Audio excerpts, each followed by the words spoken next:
Hey there, Stuart Bell from Mount Dairy here. I'm just finishing off our team offsite here in Bali, but I wanted to record a quick video and ask you a couple of questions. Do you ever get sort of confused about which software to choose or apps to use in order to help you run your advice business better? Alternatively, do you get worried that you're going to make the wrong choice? You know, a situation that's hard to get out of, or one that you regret? Let me share with you one rule that is going to make it much easier to make a choice and to avoid getting stuck in selection hell. I tend to talk about technology a lot. It tends to be a focus of the kind of firms that I work with within the program. Knowing what to adopt and what to ignore is kind of hard to do. And to make it easy, we've come up with a rule you can apply when assessing whether you should take on board a software or potentially look elsewhere. And it's adapted from a rule that my wife Rachel and I had when we were traveling around the world in 2009. We called it the 15-minute rule. And the crux of it was we never wanted to be in a situation where we couldn't leave town within 15 minutes from a packing perspective and knowing sort of how to go about it. I told this to a member of the program and they said, wow, Stu, you must have been doing some really bad stuff. But it wasn't actually that at all. You know what, when you're traveling, sometimes you meet people, opportunities come up and they say, hey, do you want to go and do this thing? You don't have a day or 2 days in order to make a decision. The same is kind of true of software.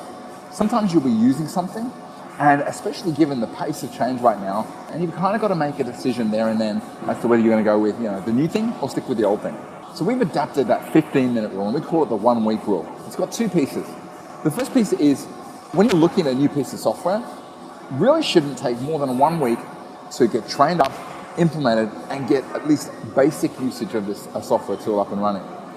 If it does take more than a week, you've got two options. You can either recognize that what you're using is pretty complex and you're going to need to come up with a training and implementation plan in order to get up to speed. Alternatively, you can look around for something that is a little simpler. Particularly if it's not an all-in-one solution, it's just a plug-and-play thing. Frankly, if it's taking more than a week, you should probably look elsewhere. And the second part is, frankly, it should never take you more than a week to get out of a piece of software. If you reach a point where you want to transition from tool A to tool B, you should be in a situation that you can do so in a week. And that means being able to download your IP, your content, your threads, whatever it is, and just move it across.